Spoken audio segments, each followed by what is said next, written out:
Tumpuk wayang dirayakan setiap 6 bulan sekali, yakni Sabtu Kliwon Wuku Wayang. Bagi yang lahir Wuku Wayang biasanya melakukan ruatan yang disebut sapu leger.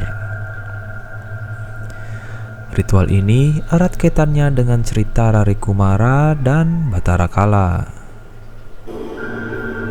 Secara mitologis dan sastra, Batara Kumara lahir pada Wuku Wayang yang juga kelahiran kakaknya Batara Kala.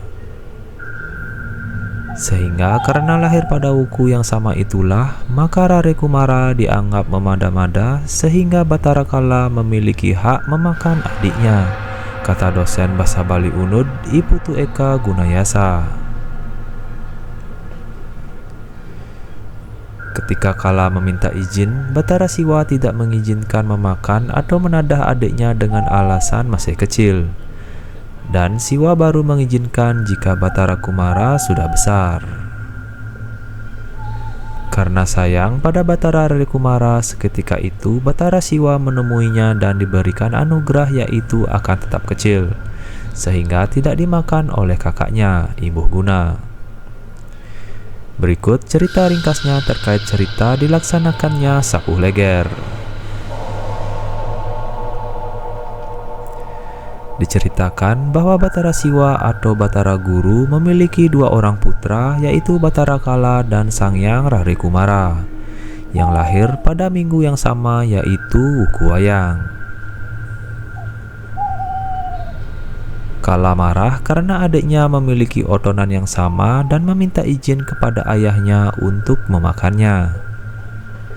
Siwa memberitahu Kala untuk menunggu selama 7 tahun karena adiknya masih bayi. Dengan perasaan sedih, Siwa memanggil Kumara dan memberitahu dia tentang maksud Kala. Dengan perasaan sedih, Siwa memanggil Kumara dan memberitahu dia tentang maksud Kala, karena tidak bisa dicegah. Kemudian Siwa mengutuk Kumara untuk tetap kecil, tidak pernah dewasa. 7 tahun kemudian, Kala bermaksud akan memakan Kumara, dan Siwa meminta Kumara untuk mengungsi ke kerajaan Kertanegara.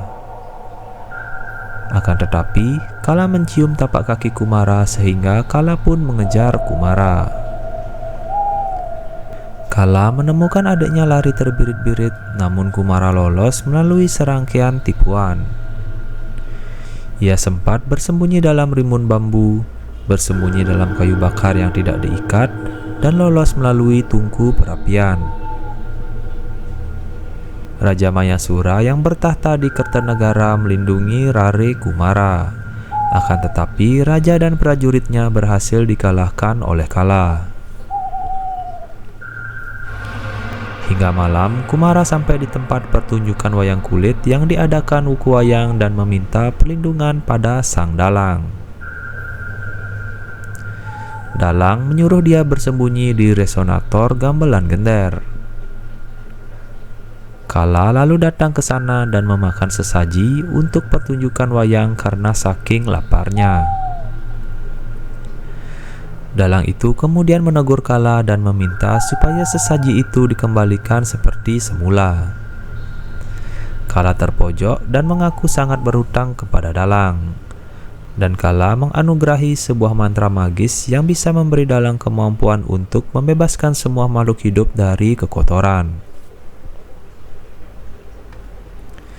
Sebagai balasannya, Dalang mengaturkan sesaji sebagai ganti anak yang dilahirkan pada tumpuk wayang. Batara Kala mengikuti dan kemudian pergi. Kumara dibawa kembali ke Kahyangan oleh Siwa dan Uma.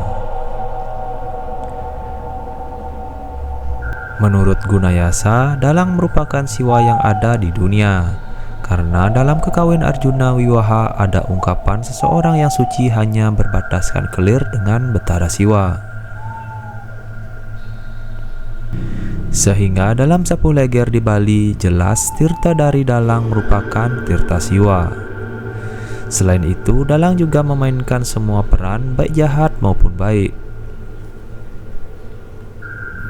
Dalang mengambil satu-satu tokoh wayang, nyiatang, ada yang menang, ada yang kalah. sampai memasukkan ke keropak yang namanya kehidupan. Dari Utpeti mengambil wayang, Nyetiti ketika memainkan tokoh, Pralina ketika mengembalikan tokoh ke keropak, sehingga peranan Dalang sama dengan peranan Bathara Siwa. Sehingga dalam kekawin Arjuna Wiwaha disebut Sangyang Jagat Karana. Jagat berarti dunia, karena berarti menyebabkan. Karena yang lahir wuku wayang harus dapat tirta dari dalang. Karena dalang simbol keduniawian yang bisa kita lihat secara skala. Tetapi secara filosofis kita nunas tirta siwa, karena dalang menyekala kita lihat berperan sebagai Sangyang Jagat Karana, imbuh gunayasa.